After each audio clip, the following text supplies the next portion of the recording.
Hello, everyone, and welcome to Season 4 of the Rewatch Podcast, presented by the Terrible Video Gamers Club. I'm your host, Tyler Schatz, here to tell you the secrets about being a man. Joining me this fine recording session was Stephen Howard. Who, if I were in the French Foreign Legion for like 40 years, would not be bragging about it. Amanda Howard. Who would be okay being buried in the garden next to the damn lion? One Nick Castillo. You know, I'm old, fixing to kick off at any time in the night here, so if I die, you all are on your own. If only. One Josh Cox. Also featuring an accent ebbing somewhere between the Deep South and who the heck knows where. And last, but certainly never released, one Gary Delaney. As I was thinking of my intro I realized this movie has something for everything. This movie has a character that changes the ways of their life, like Strangers in Fiction. The main character befriends a lion, so it should fit the Beastmaster fans. It's sort of a whimsical tale like Cinderella. It has questions about whether crimes were committed like Primary Colors, and it stars an Oscar award-winning winner like The Contact. Whatever. Shitty movie Nick recommended. Good try there, buddy. Good try. I like how Gary the went landing. from I don't have good questions to I have a very thoughtfully planned out introduction with like connections to each other That's all movie. he ever gets. That's how far he gets in the... Really about the where my knowledge dies in every episode.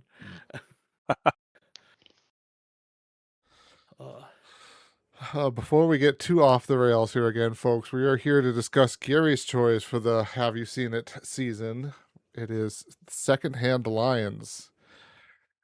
I think this is the most weird pick out of all of them because it does not seem like a movie coming from Gary. But then again, maybe Gary has a better reasoning why that would better explain why we chose this one. Do you want to go over to the IMDb explanation of this movie and then Sure. So a 14-year-old Walter, whose irresponsible mother May sends him to live with his two bachelor uncles, Hub and Garth, so she can go on yet another husband hunting trip. Very, very poor explanation of what this movie is. As to why I recommended it, like I literally was going through my DVD stack and I was like, here's other shit movies. I was like, well, this is kind of an interesting one. Like it's not one that's at the top of everyone's pick list. Like I assumed that maybe not everyone had seen it. And I think it's generally kind of fun. Like it's about grouchy old man, which is literally like my life dream. I just want to become a grouchy old man. So Well, bad news for you, Gary. You're going to have to go to Africa and join the French Foreign Legion and fight in wars for... I think Yeah. I can do all that from right where I'm sitting. So I guess my question there is, do you want to be the grouchy old man or do you want to be the grouchy old man with like the, barn full of cash, able to, Right. with all these memories, like there's qualifiers on there. They're important ones. I want to know if those count. I mean, being a grouchy old man with mysterious money sounds like a pretty good life dream. Both backgrounds. I figured Yeah. this actually fit Gary pretty well. If anybody's got conspiracy theories as to what actually went down, I kind of thought that was Gary's nail on the head there. Anyway, I of the people on this podcast, how many had seen it? I think had JC seen it? Yep, I had seen it prior. Amanda had seen it. I haven't seen I it. don't think I've seen it since like high school. I'm pretty sure we had to watch this for a class or something back in the day. I don't think there's anything educational about this movie. That's Yeah, how I'm actually- confused. Like, what class did you watch it for? I don't know, but I know it was for something in school. Like I am racking my brain and like I cannot think of any class that this related to. But I saw it. It's the same teacher that made Steven's class watch Fast and Furious. Maybe. Yeah, but he was the bad teacher. Yeah. Anyway, like as I said, like this was one that not everyone had seen. And mostly because I couldn't convince everyone that Speed 2 Cruise Control was the one they wanted to watch. So I think the problem with that one is I think more people had seen Speed 2 Cruise Control, unfortunately. Stepping up. But yeah, I think there's a lot of good actors in this movie. Like, For sure. when I dug into the reviews of Rotten Tomatoes, who is it? Richard Roper of Robert and Ebert said Michael Caine is miscast, and I didn't believe him for a moment. Who? Richard Roper?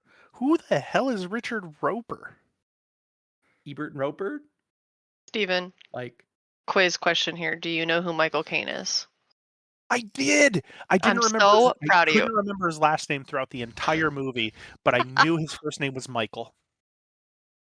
I don't know. I guess that has credence in my head because growing up in the television age of the 90s, you were like, oh, well, they'd have these Ebert and Roper or Siskel and Ebert on Entertainment Tonight, and they would be the two thumbs up, like kind of the before social media, like the catalyst of like who decides what a good movie, who are the air quotes critics, and he didn't like this movie. So it's interesting. Nick, you're old too. How would you describe who Richard Roper is? Yeah. I think Siskel died, didn't he? Is that why there's the Roper there too? Yeah, I see some heads. Yes. It used to be Siskel and Ebert, and then it's Used to be, Roper. Yeah, it was that sort of not quite Mystery Science Theater 3000, but like the two guys sitting in the theater watching the show, and then they would give a quick, we thought 2 thumbs up, it was pretty good, and they would talk a little bit about the story and what they liked about it. From my recollection anyways, I think that's cemented at least a little bit in cinema history. And so now talking about, like anybody can post a review nowadays, and social media has really advanced that. But yeah, that's what I remember of them. Any idiot can turn on a But yes, microphone also- and have a podcast about a movie. Yeah. But also just like Clearly no realizing what kind of mixed reviews it got. Like it got like amazing or it got terrible. Like I don't know if there's a lot of middle ground on this movie at the time. I feel like I assume everyone knew that whatever I recommended was going to be kind of a weird one, so they didn't. I did notice too, as far as criticism goes, that this also came out the same weekend that Underworld came out. Which again, Underworld wasn't a massive success. I don't know how that ranked, but it's a giant action kind of movie. So then the two different genres, it might have had some competition for when it came out, as far as contemporaries. Yeah, and I don't know what the box office was, and I don't remember what site I have to go to look for that. But yeah, that's why I recommended it. I don't know when Amanda or JC, did it fulfill your memory of the movie? Go ahead. I was gonna say I didn't end up remembering too much from it. Like there were certain story beats that I remembered happening, but it like, as we'll get to it, just like the mom storyline like is kind of a very quick revelation as to what her situation is, and so I would have expected and remembered that to be like a drawn out through the movie sort of thing. But so there's beats like that I remembered from sort of the You remembered the mom meta plot. which Well, I remembered the mom, and that like I probably couldn't have told you the exact plot of what she was off to do, but just like those little story beats, I expected to be resolved quicker or resolved at a more drawn out pace. But like the pacing of the movie was just kind of something that just kind of caught me off guard a bunch, and the actual old stories and stuff, I didn't remember any of those, and like the red herrings about like are they on the up and up, or are the stories fake, that sort of thing. Like I didn't remember how that all went. So I also didn't remember lots of it. Like as I watched it, I was like, oh yeah. But just on the rewatch, I did not remember. I couldn't have even like summed it up for you in terms of telling you like what the movie was about. I did look at the IMDb like usually when we do these podcasts, I avoid IMDb until after I watched it so that I get everything fresh. But this one, I was like, I've already seen it. It's fine. So I did read the little synopsis and be like, that means nothing to me. I did not remember a lot. The only thing I remembered was when the lion came, I was like, oh, yes, I remember this part. Thus the name Secondhand Lion. Mm-hmm. Yeah. It's I also remember the movie being a little, speaking, JC mentioned pacing. I remembered it being more like, it seems to jump around a lot. Like I thought that they spent a little more time at different phases of like the boys' time, like with them. Like it was just seemed like it was 2 minutes and they're on kind of the next phase between like him being new and awkward, him being like just a kind of a third person around the table, to like them being like, we need to keep him around I can kind of because agree with everyone that. hates him. Yeah, and I know I didn't watch the movie. This is the first time I've ever seen the movie, but I can definitely sympathize with that viewpoint because although I mean, I thought a lot of the plot points are pretty fun, honestly, but I don't know. It's a shorter movie, so it's not like we've watched all 2-hour movies up to this point. This is the shortest movie that we will be watching, and they had to compress, it felt like, a lot of stuff to make it into this movie. And there are competing different plot lines in there, so the characterization of all the people kind of jumps. I will say. I mean, the two uncles go from "I'm going to shoot at every single salesperson that drives by" to "I'm going to buy something from every single salesperson that drives by," because the kid wanted to look at one thing. And we had a nice little moment of them learning to trap shoot, which is hella fun, but then it's gone. I don't know if anyone has a chance to trap shoot. It's really freaking fun. I recommend it. But Speaking of trap shooting, maybe I didn't. Maybe it's not in the full movie, or maybe it's going to be an additional scene. I think there might be an additional scene where they have so much corn that they use the corn for trap shooting. Is that in the actual movie, or is that an additional No. scene? no, I that's not in the remember movie. Oh, That'd be fun. that was an additional scene that honestly I thought it was in the movie because I it's think, much more memorable. Of like, and see they that, have so much effing corn that they're just like, we just need to shoot it. Like, and so that's that's the clay that leads pigeons. to my real quick. That leads back to my point of I think they had to cut out a lot of stuff to make this movie as short as it was, and I think that a lot of that stuff could have tied back things. Like you see that trap shooting thing once, and it's gone forever. If they had been able to pull it back and link it in with a corn, I think that would have been a cool, building moment, characterization moment. And as it was, we the movie doesn't get much of that. It is very fast paced, and if you miss something, you have missed it. That being said, I don't necessarily think if you miss something, it is going to be the end of the world, because nothing really comes back to matter as long as you remember that the mom left him. That is the only thing that really boomerangs. Tyler. I wrote this down at the end of my time watching it, and I'm going to say this, and I don't mean it to sound very harsh, because I actually somewhat enjoyed the movie here, but it felt like it was slightly above a made-for-TV movie in the 90s there, because it felt like there were parts where it like just cut to next scene, or fade to black next scene, and it just felt like you guys had kind of mentioned it too, there was just sections where parts were missing, or it just felt like they just kind of moved on to the next thing without letting it resolve like a standard movie kind of, not a standard movie, a movie, movies that we're kind of used to nowadays, how they would resolve something. Amanda. You saying that actually just made it click for me what this movie reminds me of. It reminds me a lot of, and I'm going to get some hate for this, of The Princess Bride, in the way that like storytelling and like jumping back and forth. And while I enjoyed Princess Bride, I'm not the biggest fan of The Princess Bride, because I just think it's like an okay movie, which probably makes me a little hypocritical, because I actually do enjoy this movie quite a bit. For all that I remember, didn't remember it, but I actually enjoyed rewatching it a lot. And but it does remind me of that same kind of vibe of like, hey, this is like just kind of a cute little nice movie. but there is that jarring back and forth thing, which if you're prepared for it, you're fine. I will say. Oh, sorry.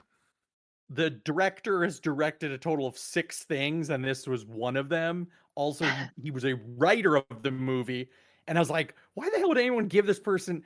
He also wrote the screenplay for The Iron Giant, which I think is a cartoony movie. Mhm. Yep. So I'm guessing he made one good movie, and they're like, oh, well, we'll let you get some Oscar winners in your movie, and let's just see what he does. Steven? Sorry, I had no idea. Nick was holding up. We hold up fingers to let each other know which one's going to go, and Nick was holding up 3 fingers, but no one else was holding up anything, and I was so confused there. You had something with Gary, so I just whatever high number so that you would go next. Oh, fair Steven, enough. Okay. you got to make that sound more mysterious. We use hand signals, guys. It's very complicated. Yeah, we use codified gestures. But anyways, the I will say I really did actually enjoy this movie. It was fun, and I think that for how much it jumped around and how much there was a lot of things that didn't really matter. It did have an emotional overtone to the entirety of the movie as well that I really enjoyed, and it's this kid just learning his place. It's the uncles kind of being able to come out a little bit to I guess integrate back in the world. It doesn't it it seems like there's a lot of heavy points in this movie that it could have been about. It could have been about one of the uncles losing his wife and unborn child in childbirth. It could have been about the mom leaving the kid. It could have been about all these different things. And instead, what it chose to do was to skip a lot of those things to just really focus only on the kid, really make it about the kid's experience, the kid growing up, the kid coming into his own, and a lot of fun, just a lot of dumb fun that goes with that. And I will say real quick before I move on, if we want to talk about like, oh yeah, some of this, it's dumb fun. Yeah, if you open up a fucking box with a lion, it's going to eat you. There is no if and or but about it. It's going to eat you. And this movie jumps over that because it's fun. So I'm where I kind of go for it. It's not going to eat you. Sort of what Steven was saying is that it doesn't have any heavy points. That hit with me because I see this as a PG movie, and I'm wondering if like a PG-13 version of this movie would have hit harder, like spending a little more time on like his wife died, spending a little more time on like his like the kid's mom is just a train wreck, like, and it's just kind of glossed over, like, so it's not as offensive how much of a train wreck his mom is and how much of a just life destroyer like losing a wife and child would be. And I'm wondering if that gosh, that really hit. So I would agree with Steven, like this would have been a better PG-13 movie. Nick? I too thought that it had a lot of potential for more emotional tones, and it might just be that more contemporary storytelling movie arcs are more gritty than when this came out. But it had moments of abandonment with the child and the mom, and it had moments of depression, and feeling sort of PTSD-ish with Hub. But I think it could have played into more. But yeah, it felt very PG-ish, where it's like, this is what's going on, and they have this moment where he talks, and they have PTSD was like, I need a purpose. Like it was like, I don't have a purpose anymore. Not like I'm depressed. Well, yeah, he never says I'm depressed. It's the kid, Walter, coming and saying like, you have to stay here. You have to stay with me, and you have to take care of yourself. You can't just get in a plane and go crash and get rid of yourself. It kind of seemed like he was almost telling him not to go do suicide, which again is just maybe me implying a darker sense of what's going on. But it seemed very much like, I don't know. It seemed like the boy was really asking that without asking that to me in that particular scene. The different little vignettes from scene to scene, jumping back and forth. I agree also with Amanda that seemed very Princess Bride-esque. And the grandfather's like, all right, where were we? Oh, yeah, here we go. And then the same thing with Michael Caine's character of Garth. He's like, you don't believe all this Africa stuff, do you? All right, here you go. And then keeps telling the story, like, where were we? And it's like the same sort of setup. So I think that if they weren't copying that or trying to at least take some cues from it, they did a pretty close job of it. Yeah. To me, the emotional side of it is it's still there. I think it does read as deep. I don't think it's necessarily that the kid is saying that, hey, don't go commit suicide. It's more just that, like, Hub seems to not care about whether he lives or dies at that point, and he's saying, like, hey, you do have stuff to live for. There is more than just your past. There's your future ahead of you. How about that? But I think a lot of it is the emotional core to me is it's told in a more 80s style way for especially a 2003 film. It feels very much like a older movie in that sense, especially whenever you mentioned that, like, oh yeah, Underworld came out at the same time, and it's like those feel like they are generations apart in terms of how they're produced. But the aspect of, like, the emotional through line is there are moments where I was tearing up, as I do with all movies because I'm a wuss, but it's very much a thing to me that it's not focusing. It doesn't need to sit there and just delve into this one moment in such a big way to make you feel this emotional gut punch. It's just like, hey, you're going to take blows to the body throughout life, and this is life. This is life, just keeps going. You're getting 40 years of stories throughout the course of this hour and a half movie, and there's a lot of ups and downs here, and there's a lot of ups and downs in life, and this is just how you keep going. These are the trials and tribulations, and this is how we just keep going, and this is how we build our own narrative, our own story that we get to sit on a porch and tell it to some kid someday. Steven? I will second JC on. I did have moments on this where I did tear up slightly because I think the movie does do, like I said, it skips the characterization a bit. It just goes from one to another. That being said, it doesn't make it any less effective. You come away with hell, I came away with a liking for that damn lion, which was maybe in 5-10 total minutes of this movie. Like, I was hurt when the lion died and trying to save the kid. There was so I think it does it very effectively, and I think regardless of and again, I go back to, I'm not even sure that it was not necessarily trying to focus, and I don't even think PG or PG-13 R-rated, whatever you wanted to be, I don't think that's necessarily going to do it. It would have to have been a longer movie to have gone into anything else. You cannot have this short of a movie do that and get the number of stories that you're getting in, the number and the emotional impact of some of those stories in. And in that way, I think the storytelling is very good in this movie, because for all the disjunction that we're talking about, I like the characters. I liked all of the characters I was supposed to like. And that is a very good sign for what a movie can do. I agree. I think that it does have a very human aspect to it, especially in the hope for tomorrow being better than where it is right now.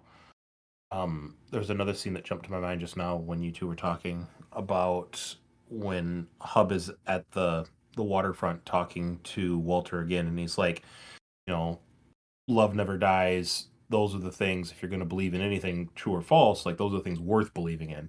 It does have a very human aspect, and it does touch on a lot of emotional beats. So it's almost like you have the and not to, I know I'm monopolizing time here, so I apologize, but like when you have food, it's a different sort of thing. You have really hefty, meaty, main courses, which are stuff like, I don't know, I'd say Lord of the Rings is you can get really deep into Lord of the freaking Rings. This was a really light movie, and for it being light, it came away, you felt refreshed. I felt happy having watched this movie. I don't know that I've ever seen a movie before where it kills off two of the main characters in the very end, and I'm like, that's really nice. And yeah, light is a good way to describe it too. I wanted to, if I had time, I was going to try and find some like making of featurettes just to see if it was like Robert Duvall and Michael Caine just signed on because they're like, oh yeah, we can just sit on a porch and just have a nice chill time, and this is a nice, easy production, and we just get to just be pals and hang out. Like that's what it felt like. It felt like a set where everyone was just going to hang out and have fun. But nice. What did the director's commentary say, Gary? I don't have my DVD. Tyler has it. Oh. So, and I didn't have enough time to get. You watch the director's commentary of every movie, and the one movie that you don't watch the director's commentary of is the one you recommend. I expect it, Gary. I'm disappointed in me too. I don't know. I forgot my point. Stephen, what was your point? I've already that it was a light movie. It was a light but satisfying movie. Oh, yeah. Okay. Oh, I remember. You were talking about the two characters at the end. You crash a plane. On the rewatch, I realized the movie starts with you hearing a plane overhead. Yeah. The movie starts with you watching a plane go under the overpass. Mm-hmm. Oh, is that? I thought that was later. Oh, maybe. Let's start. And you even get the call to adult Walter that there's been an accident. So you know at that point. Yeah.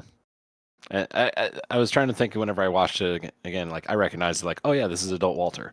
But I wasn't sure if like you on a first watch if you would make that connection to then remember throughout the thing like, oh yeah, no, this is the guy we saw from the first part. But I did not remember that.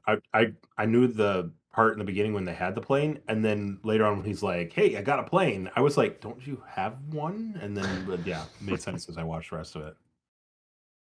I guess I did remember. I remembered that opening scene, and I actually kind of thought it was for all the, and we just went through all the Fast and Furiouses, for all these movies that are doing replicas and 2s and 3s and 4s and 5. This movie starts with a, hey, this is how it's going to end. Like you're leading up to something that you already know is going to happen. All that matters now is the journey. So don't focus on where we're going, because all that matters is the journey. Tarantino. This was well, I was just gonna say it's kind of like a movie. That's why I kind of said a 90s movie thing, because it reminds me of a lot of some of the movies I remember from the 90s, like The Sandlot or something like that starts after the movie storyline is finished already, jumps you back into the timeline of the movie, and then takes you back to that point in the future there. So I could get that. Maybe in the sense of emotional beats and trying to humanize the characters and the experience, maybe knowing that there's a finality at the end of every story makes the beats more poignant. I will say on the thing that on a rewatch I already knew that the sweet digger line was in there at the end, which is they went under the overpass, and I knew at the end there was this line of like the sheriff has to tell the guy like yeah, there were news people here earlier because it doesn't happen that often someone flies a plane into the barn, let alone two old men with no pilot's licenses. It just made me laugh. Like it was something that at the as I'd seen it before, it was something that made me laugh immediately, because you don't initially know that it could just be like a teenager going joyride. Or no, I think does it show both of them at the beginning?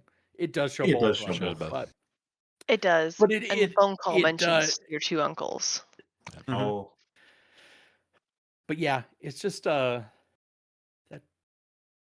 and I also forgot that a plane got delivered earlier. I'm wondering if the sheriff that you see like with the speed gun is the same sheriff who has to talk to him.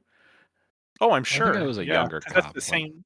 Oh, it might be. That scene, I could be wrong. You're right. He was asleep in the car, car. That's right. You're right. The old sheriff's been around the block. He doesn't sleep in the car. He knows how it goes. Those young whippersnappers. I was just impressed he figured out it was the airplane, because I was like, I mean, I would have, if I had just woke up from sleep, I'd be like, there's a car on here something, or it's glitching. He was like, it's the airplane, and he put the lights on and went, and I was like, yeah. What are you gonna do, pull it over? I assume that these people are infamous in their community. I That would think is, so. oh yeah. Well, I Especially mean, with if you have signs saying nuclear waste this way, radiation, Right. hey, they're going to fire shotguns above your head and maybe at your hands while you are there. Yeah. Yep. everyone Anyway, knows where those two guys are. They get a draft delivered to their place, and a lion, and an airplane, and Mm-hmm. I couldn't remember, but I think it's the same delivery guys every time. I think so isn't it? too. Yeah, because I think once one gets through, he's the one that they make a mention later on. They were like, this one salesman kept coming back or something. But I Yeah. did have a moment when I was watching the movie when they were gardening another one yet again when they realized that the seeds weren't all corn. different. Yeah, because that was one of those things where I suddenly remembered it was going to happen, and I was like, oh no. And I don't know why that one hit me so hard. I was like, that jerk. Like I'm like, maybe I've gotten older where I'm like, I can't believe you would do this to them. They did all look a lot like corn. I thought that was funny because obviously these guys were he joined the French Foreign Legion. They know nothing about gardening, but they assume that that's the life they're supposed to lead. Right. I enjoyed Michael Caine's or Garth's whole thing. Like, no, we get old, like we garden, we're retired. That's what retired This people is do. what We garden- garden. That's what retired people do. Yeah. This is what people do. My favorite little Backbreaking touch. work. I don't know if anybody else recognized the salesman who finally does get through to them from anything else. I put the name down somewhere. Adrian Pazdar is the actual actor's name.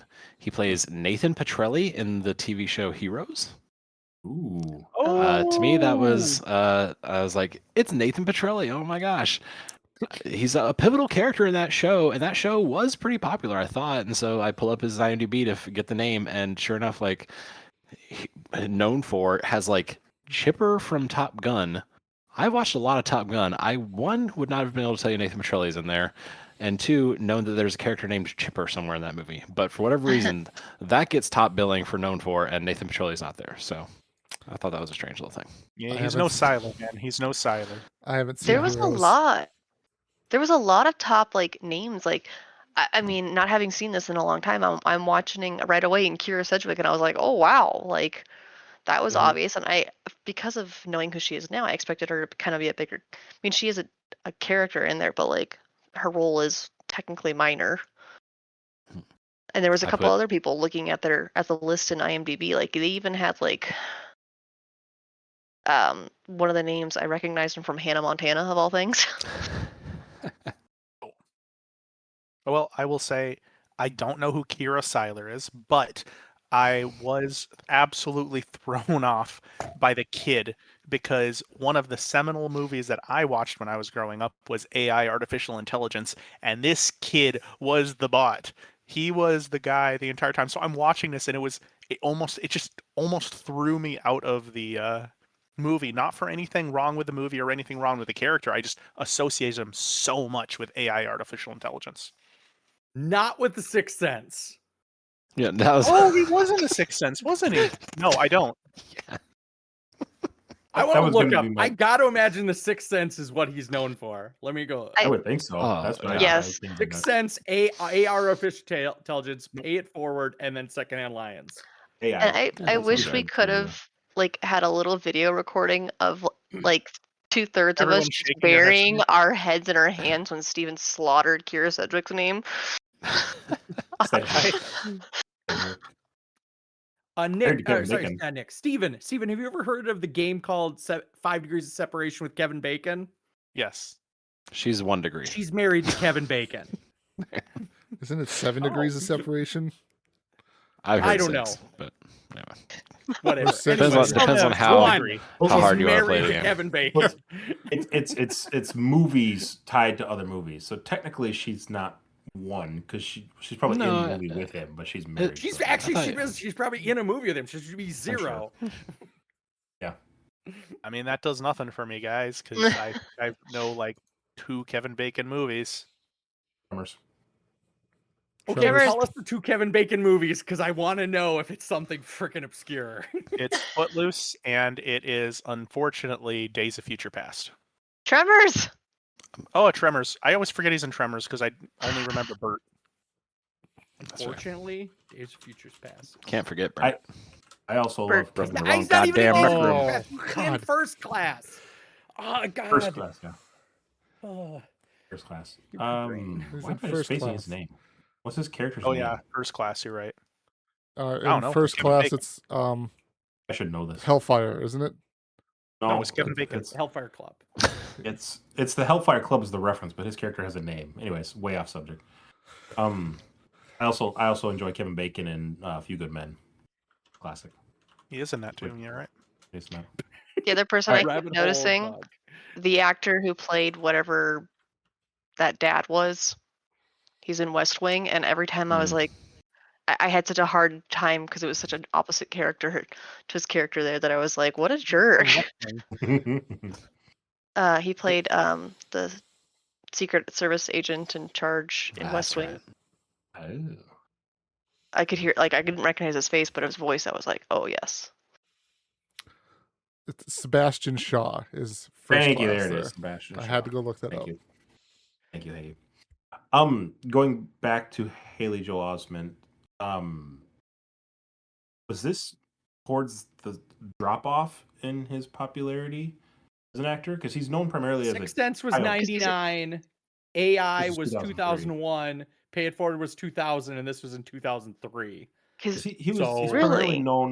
primarily known as a child actor, and he's kind Yeah. of getting into the teenage age in this show. So I don't know if he I was saw a known as little there. IMDb trivia that he went through puberty during filming of this movie, and so like it starts off as he's younger in the opening scenes, and they actually filmed it in chronological order because they expected it, and so at the end of the movie, he is in fact older than he was at the start. He Interesting. aged all the way up That's to the pretty old man we cool. saw in the beginning. That's right, it's the same character. They started filming in the 90s, that's why it feels like a In the 90s movie. No. All right. 30 years later. I wonder Michael Caine Also, aged so Sora in horribly. Kingdom Hearts. Am I reading this right? what? Man, Yeah, no, Did you hear yep, that's right. Yep. Haley Joel Osment's in Kingdom Hearts. I think he does a voice. I The didn't voice, even yeah. realize that. I don't know what. It's been forever since I played that, but yeah. I will say, there's a lot of apropos to go to this movie because honestly, I really enjoyed it. I did like apropos. Bleh. Anyways, I don't even have my sign. I do no idea what that I'm word glad. means.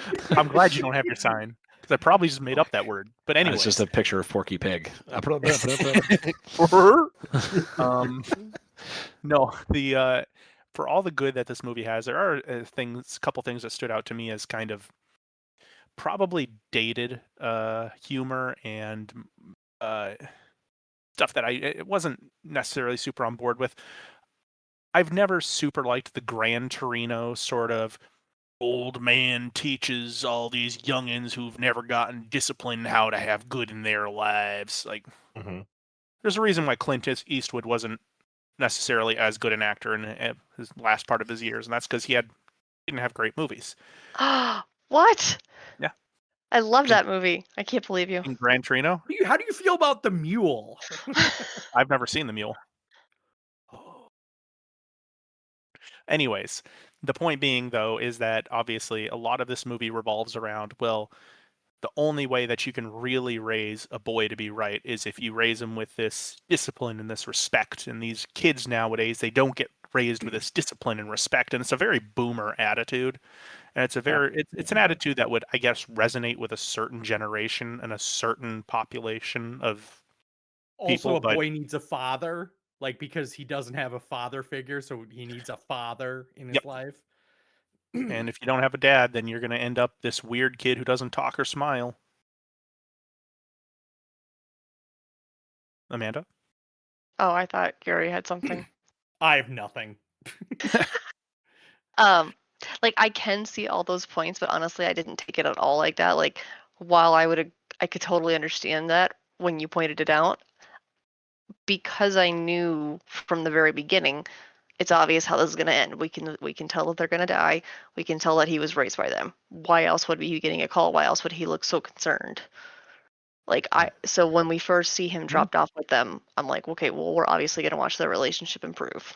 But I think no. So I'm talking about like his fight with those 4 teenagers, right? Where he kicks the crap out of those 4 kids. Oh, I thought you Nice meant There's no trap. owner or Walter. waitress in the entire scene. Yeah. Oh, they're on the fine. rewatch, They trash there's the pace. fine. It's no no big deal. employees in this business. No one But the has to point- clean it up. Yeah, but the point being is that so he goes in there, he has a fight, and then he obviously makes it all better with. I do enjoy how that progresses. It is a fun scene, and it continues into finding the lion. It's actually really fun how that goes.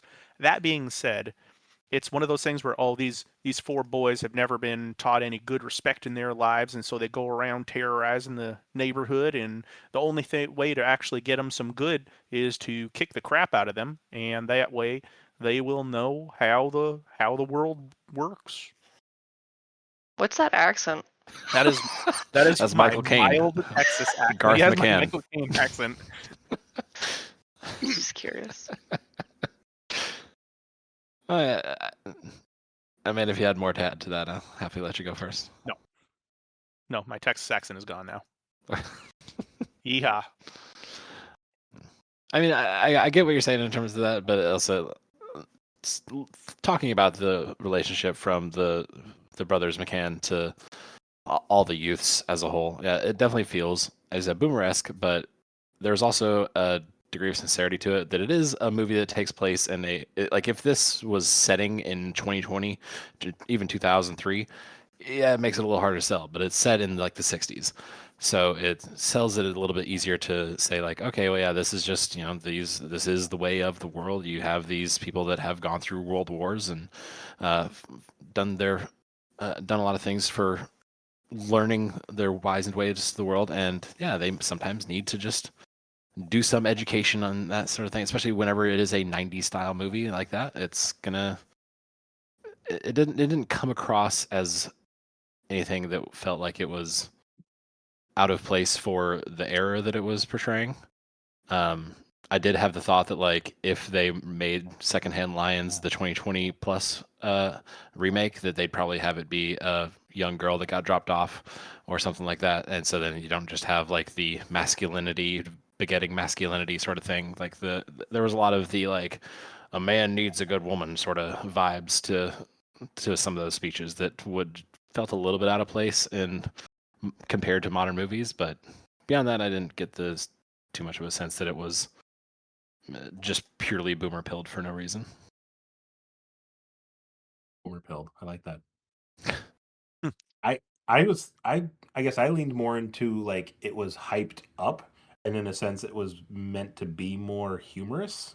Maybe the trope that like everything Hub does is masculine, is right, is the manly thing to do. Like he teaches those boys a lesson, and rather than like, now get out of here, you're right, go take my thoughts to heart, they like hang around at like everybody goes out to go look at the lion, and somehow everybody has a rifle to go in the corner. Even the kids, the dad's kids even come around the corner with a rifle too, which was funny. The two boys carrying the M1 Grand. Right. Yeah, so I guess I do think it's a little out of place, but I saw it less as the movie preaching and more as like leaning into the controversial background story of, is this false, is this true? It's just kind of the mythos of what Hub has become. Gary. Yeah, adding to what Steven said about the ass kicking, like Hub became Chuck Norris, like for a very old man, like he's able to hold out like 4 teenagers, like just the spirit of 20 men. Well, no, Garth made sure that he only fought the first guy by himself, and then he could take the other 3 at once. 4 teenagers with knives, armed. And honestly, again, I just can't emphasize how much I did enjoy that scene. Michael Caine coming in with a shotgun, just, hey guys, why don't we put down those knives? And then just proceeding to go, all right, now you pick up the knife and go at him. It's a fun freaking scene. Yeah. Come on, guys, you better help your friend.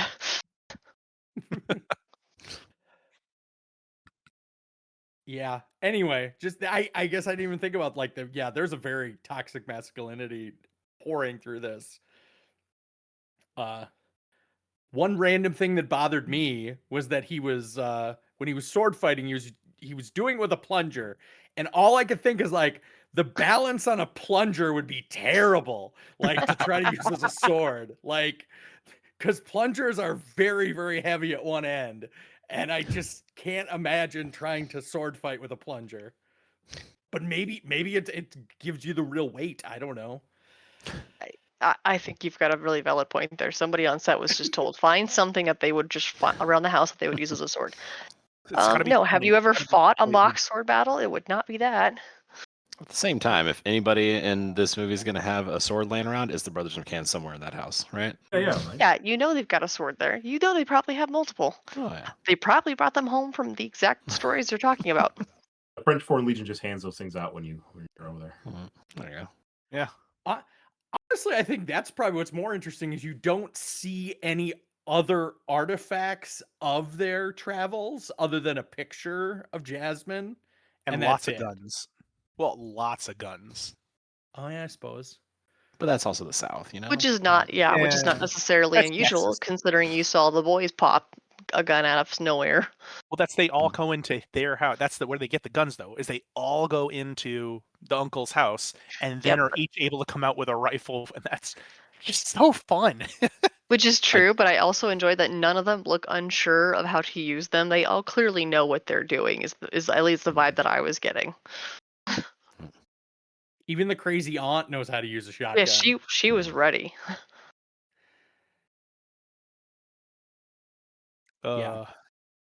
I will say the other thing that I'm not sure I'm ambivalent on was the penultimate ending of the movie, and that's where the Sheik's son helicopters in and leaves a whole bunch of credence to, hey, look, these guys were 100% in Africa. They did all this stuff, and it goes to take away a little bit of the what the kid learned during the movie, which was you decide what to believe.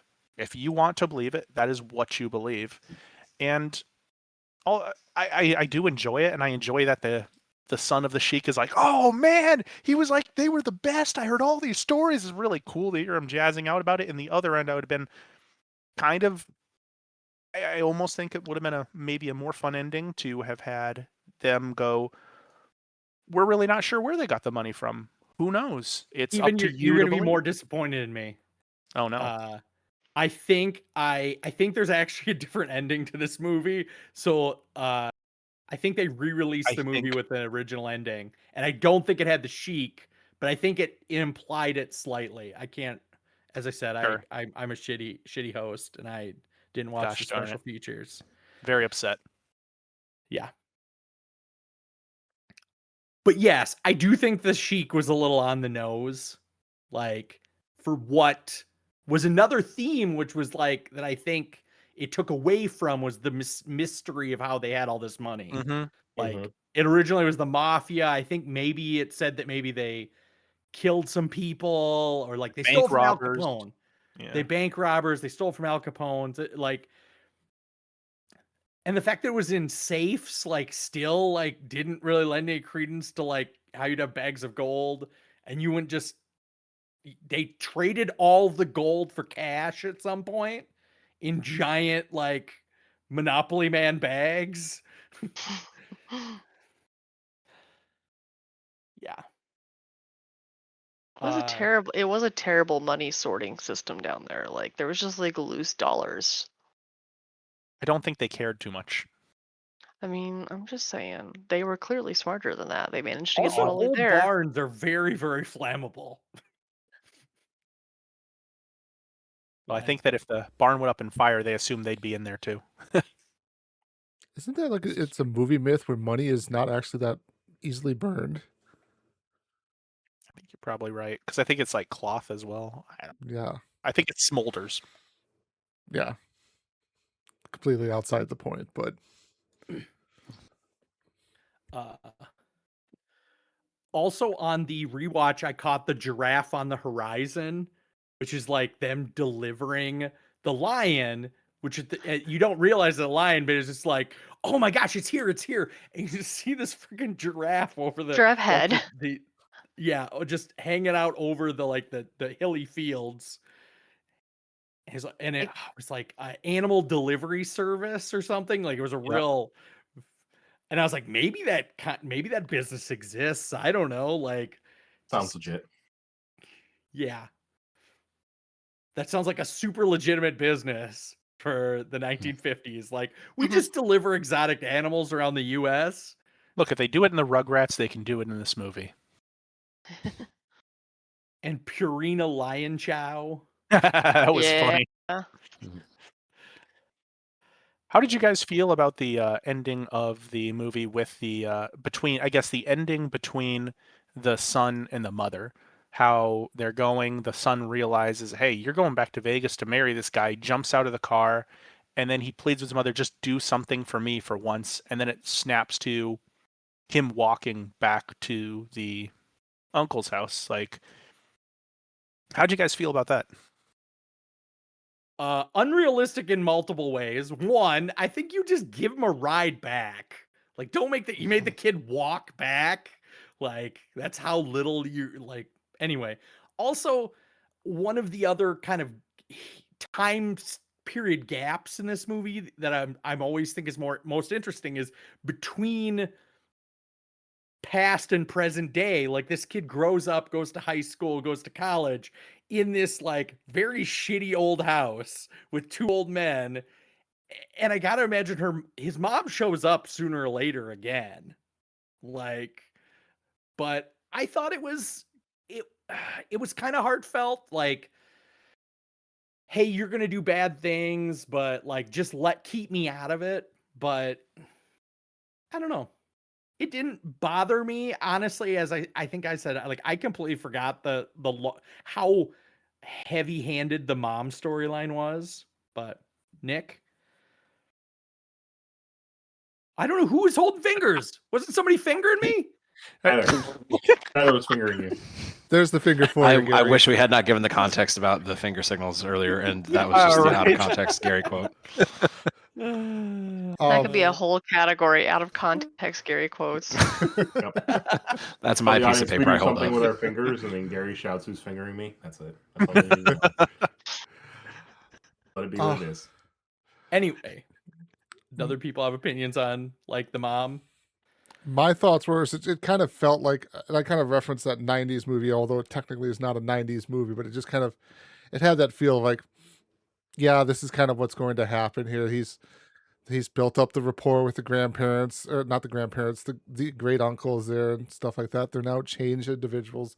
They care about each other.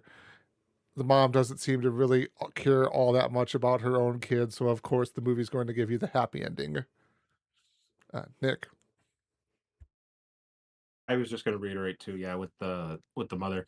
When I saw him walking back, I figured that she just left him there, like wherever it was, not drove him back, but just like left from that spot where he gave that speech and just said, "All right, fine, goodbye."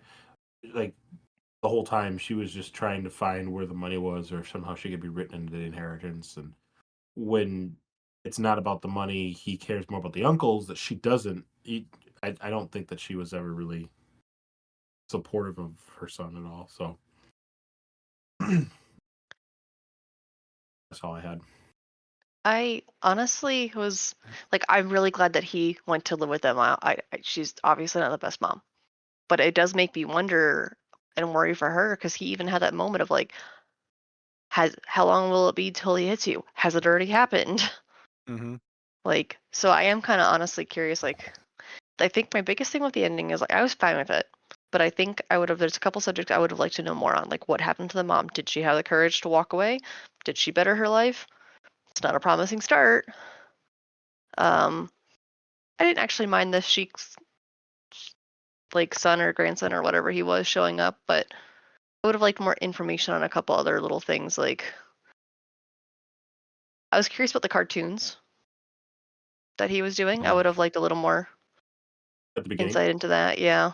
I was gonna say that was, I think, kind of a fun thing that if you pay attention, like, he's a Mhm. cartoonist as an adult, and he writes cartoons about his adventures with this lion in the cornfields or something like that. Like, Almost like a Calvin and Hobbes sort of thing going Yeah. on, but it's of your I'm childhood. sure it's just I a think it's giant cool. Calvin and Hobbes ripoff.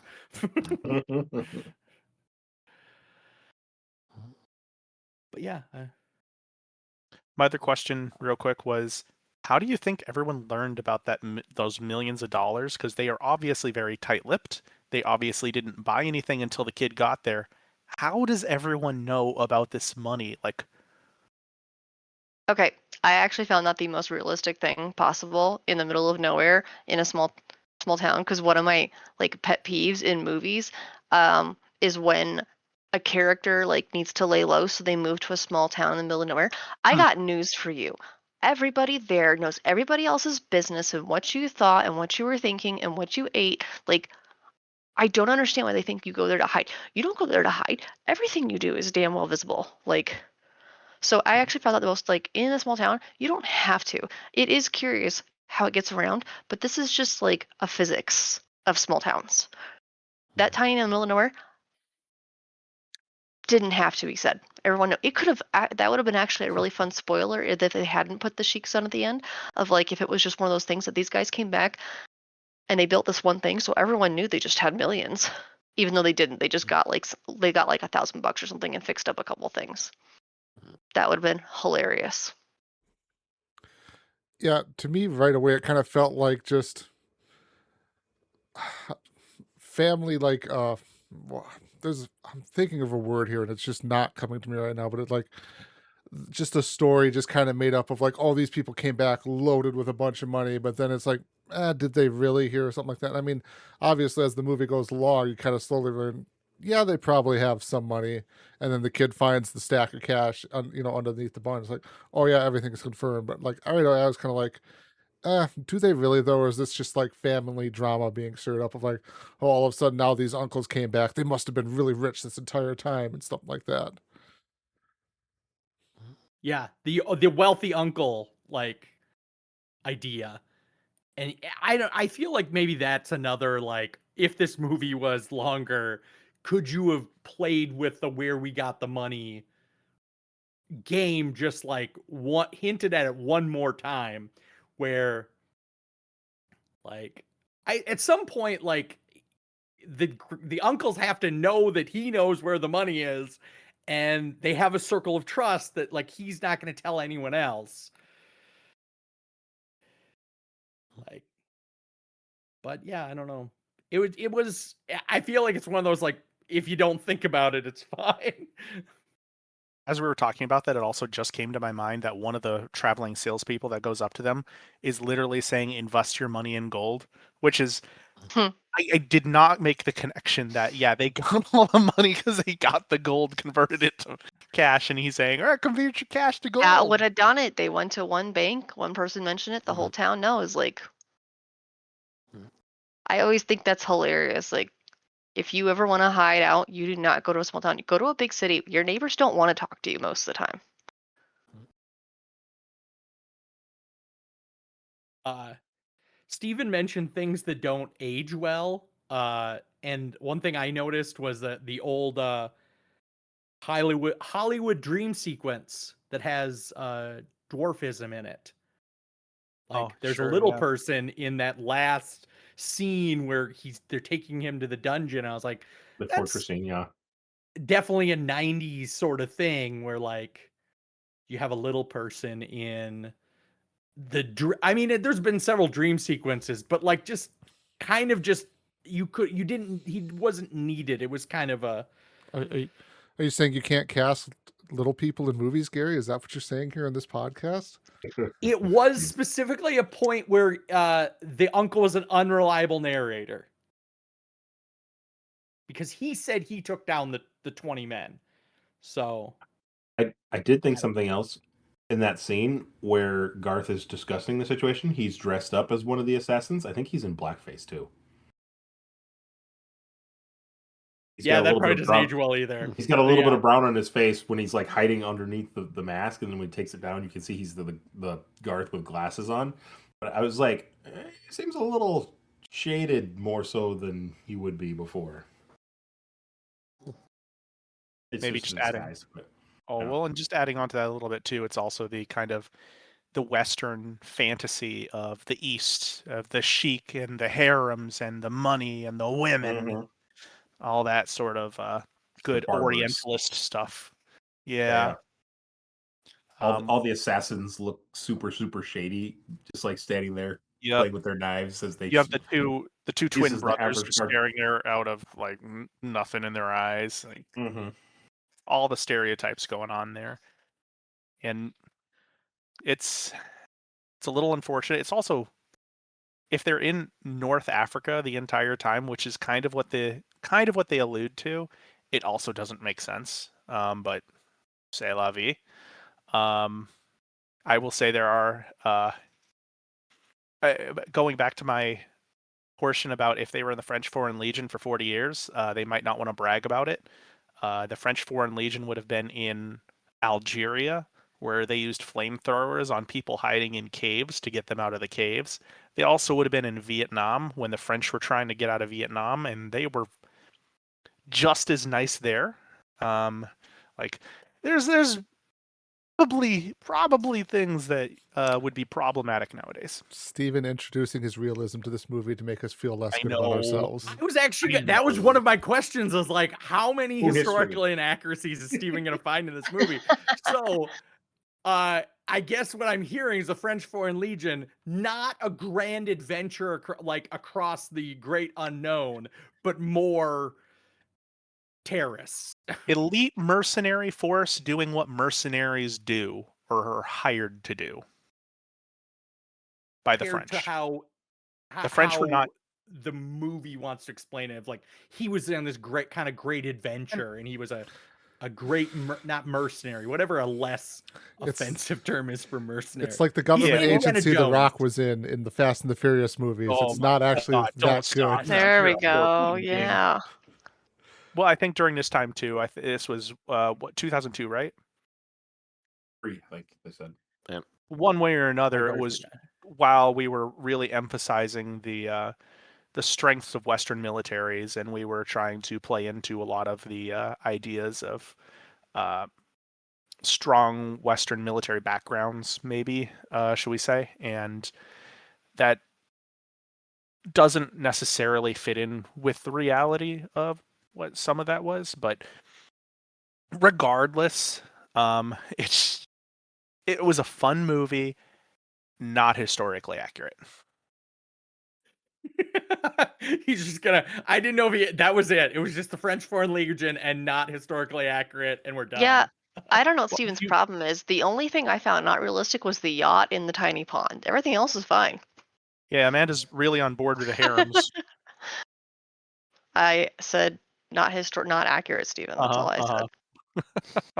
Not shotgun fishing. Hey now. That definitely happens. Don't tell me about I wish Jeff Foxworthy would have made it. Yeah, that felt like a Jeff Foxworthy joke. It was the best. Like, it was great dialogue that I was like, this movie is just crazy, and I never noticed this great dialogue. It's like, I winged him. He's running for it, and he's like, I'm out of ammo.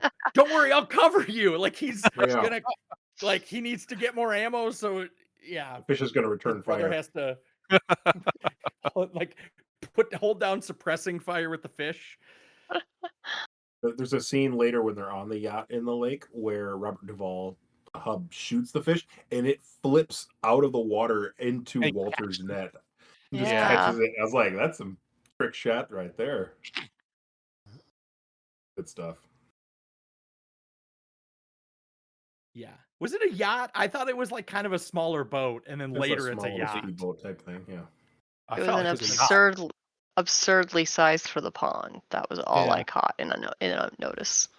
Yeah, it was like a regular size speedboat there towards the middle-ish of the movie, and there was a yacht there at the end when they were back out on the farm. And he said that was like, oh, good to see he's spending the money. And I was like, I'm sorry, that's what you think was the absurd spending? There's plenty of other things that probably cost more. Behind a broken down ass house and a broken down ass shed, like you didn't just build a new fucking house. Why do you need a yacht? At least the yacht looked like in decent condition. Everything else they bought was literally secondhand. The airplane, the Lion. Question specifically for JC, because we talked about this just the other night.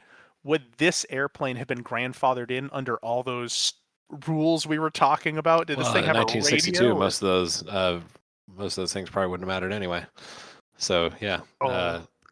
yeah, I would guess that a Boeing Stearman hand built by those two as well. Yeah, probably did not have radios or any other way for any other planes in the air to know that that thing was coming around. So Oh, it's fine. I can tell Also- these guys were big on safety. Also, even with an owner's manual, like, are you gonna be able to make that flight worthy? Like, obviously, you need to know general engine mechanics. You need to be able to get the wings to work. Is it mostly mechanical, or is there's probably some technical knowledge? Or are they pretty simple? I feel like if it was a World War I plane, like what they said, it would be more simple than current planes. So I did want to take a moment of appreciation for the fact that he asked for a manual, considering, like you guys said, the very like tough, like manly attitude. He asks for instructions, written instructions that he will follow. I assume this that- movie is I assume he's unrealistic. gotta You're know- right.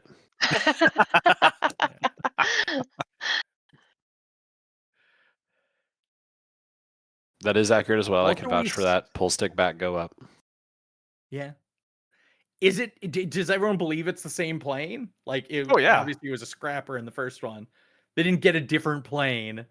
They just kept rebuilding the same plane for 20 years and never flew it until that day. Gary, here's the key. I believe it is the same plane. As someone who has looked into purchasing a plane and the different kit plane options, taking 20 years to build your own plane sounds totally in line with what the expectations they set forth. Like, oh yeah, I'm just gonna do this quick little hobby plane. It's just gonna, yeah, and then in a year I'll be having my own plane. It'll be so fun. 5 years later, like, oh man, just another 5 years and I'll have this thing up in no time. Like, just need a couple more days. Next weekend is gonna be a good time. Just you wait.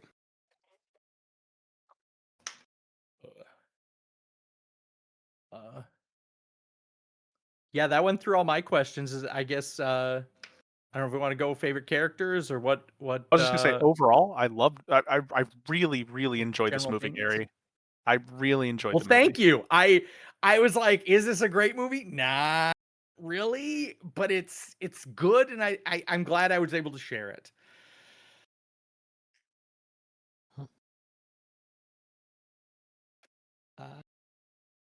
Yeah. Any other thoughts or?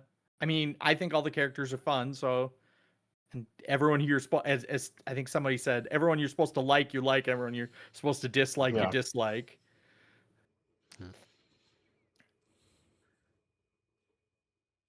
I Tyler, appreciate Nick, what are your Nathan thoughts Petrelli, on your salesman. first watch? What'd you say, JC? I appreciate Nathan Petrelli, a salesman with a shotgun. He knew how to get through. I like the very subtle thing about him too when he shows up the second time with his little surrender flag, and those guys are like, "This guy's good." He's been here before. You circle around. I think he says like you Yeah, circle you around circle and around. get behind him. Yeah, they're gonna go actually Like- out there plug him face to face. Yeah, and more than just saying the guy was good, they were taking him seriously. That's a compliment. Also, I really like. you. Oh, go ahead. I was gonna say this movie could have been darker. Like they don't ever shoot at the people's vehicles. They always just shoot above them. Like they're always just firing warning shots. Is that the R-rated version of this? They're actually killing the people that come there, and there's the burial pit. No, and then, somebody opens the kid has to door get and you used to- just like put some buckshot into their passenger's door, and they're like, "Fuck, I'm out of here." No, I think that He's Gary, you have to go full like R. he's bleeding from the side of the head as he's driving away. Full R. They're killing these people as they show up. They're burying his bodies, and the kid's moment of growing up is growing up into being the Texas Chainsaw Massacre.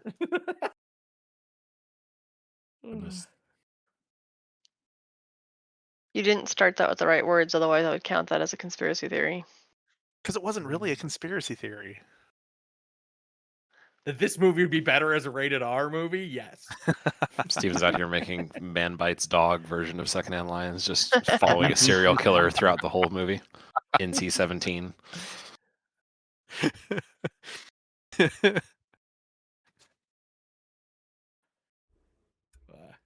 Anyway, any other final sort of thoughts or?